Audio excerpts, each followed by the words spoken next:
Hey guys, welcome to Cinematography. This is our first episode of our camera basics series, and we're kicking it off with the basics of ISO, what it is and how it can improve your photography loads. So without any further ado, let's hit that B-roll and let's get into the video. Close your eyes, I don't wanna be alone tonight. Come alive, I've been looking for a chance to cross the line. I'm not afraid, this could be love. I can't follow word, this could be love.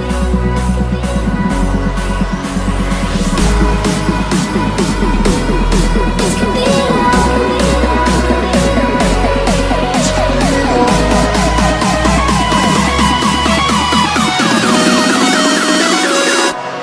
This could be love. What is ISO? ISO stands for International Standards Organization, and what that means, it does sound like a government organization, a kind of. So ISO is really important. It's how sensitive your camera is to light, and in basic terms, the higher the ISO, then the more light that's coming in, and therefore you use that in a dark situation. I'm actually running on ISO 100 currently right now, and I'll get into why I'm using that in a moment. But obviously the opposite of that, the lower the ISO, the less light that comes in, the darker the image, etc, etc. Basically, the lower the ISO, the less noise that is in an image.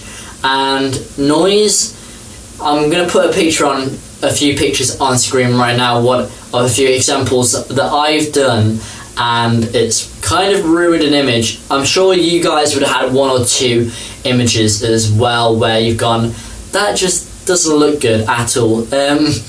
Basically, it's when on an image you'll have pixelated parts if it's slightly overexposed, and it just really ruins an image.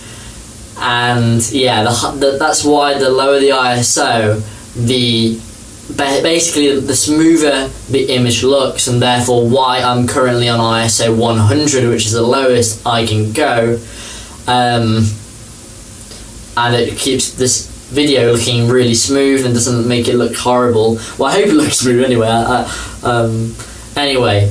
Another thing is, there is also on most DSLRs there is a auto ISO. I had a photo shoot yesterday with my cousin using it, and it's good in some situations. However, for example, we took some images and they had an ISO of 5000 as you can example. That's why some of them had really bad noise. They just really they just didn't look as good as they could have been, and that's why you just need to mess around with the aperture, with the shutter speed, etc, etc. And that's basically what the series is about. Obviously, I'm not going to go into aperture, shutter speed, white balance, all in this one video. This is for ISO only, and it allows you to watch short videos as well. Anyway, without any further ado, let's get into this example and let's set up the studio. So guys, I've just set up a quick scenario, and it's basically a lava lamp with red fairy lights around it. Actually looks quite good for something I pretty much came up with in a few minutes, and I'm going to put the pictures on screen right now. It'll only take like a minute really, or a few minutes. And starting off with the lowest ISO my camera can actually do, and that's 100. And the images on that I think the picture on screen right now actually looks really good. I would actually use that and probably edit that later on. Actually, it looks actually quite good. As we go even further, so 200, it's looking, focus mainly on the glass, on the outside glass of the lava lamp, and also the background. That's the most important. As we go, I'm going to do a bit of a jump now up to 1600. You can really see that difference with the background being pretty visible, the table being visible as well that it sits on, and mainly what's really quite pixelated is the glass on the actual lava lamp itself. If we go back onto an ISO of 100, that glass is looking really smooth with only the light sort of outline being visible on the glass. As we go even further, we can see it being a bit of an exception to sort of being really exposed. I think this is one of those where it looks really noisy in post, so you might sort of brighten up in editing and it'll look really bad. And then finally, the highest I can go on my camera, and that's 12,800. And as you can see on screen, it looks really bad in my opinion, with the background being pretty visible, and also the table, and also the whole of the glass being visible as well and looking pixelated. If we go back for comparison, I'll put a side by side comparison actually, showing you the difference of, in my opinion. Let me know in the comments if you think this is if it's just like my eyesight.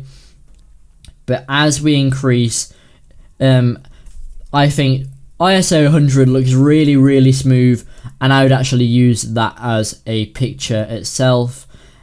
And then as we go up to the highest, it looks really sort of noisy and pretty average quality in my opinion. So that was just something quickly I did. I want you to comment below on what your thoughts are on ISO, and don't worry, we're going to go back into the original setup and I'm going to finish off the video, so hopefully you enjoyed. That's my umbrella light nearly gone. Whoa, this is literally my setup right now. Wires everywhere. I don't think you can see that because of the lighting. I got a ring light sort of right there, basically, sort of here. Well, that's not really going to help, is it? I got two umbrella lights, sort of got one pretty much right here where my finger is, right there, and I got another one there. Hopefully the lighting looks good. Anyway, so yeah, this hopefully this is only episode 1 of our 5 episode series. Obviously there's going to be more than one series, however I just want to sort of put them into sort of suitable series. So obviously basics of photography, then I'll do sort of perhaps professional. I don't know what I'll do. Haven't planned that far ahead. I'm just going to get these episodes done and I'll plan some more. So yeah, hopefully you enjoyed. This is a brand new channel, and so yeah, please subscribe. Really does help. Also like and shout us out on social media, and if you haven't done already, please check out our social media, mainly our Instagram. So me and my cousin both have our keen photographers, and we upload all of our really good photography onto our Instagram, and it's also a great way of contacting us, sort of connecting to us in a more personal level. Yeah, so please go and check us out on there. I'll put the link in the description of our Instagrams. Go and check them out. And yeah, as I said, this is episode 1 of a 5 episode series. So yeah, this is Cinemacraft. Hopefully you learned something new, and I'll see you guys in the next video. Peace out.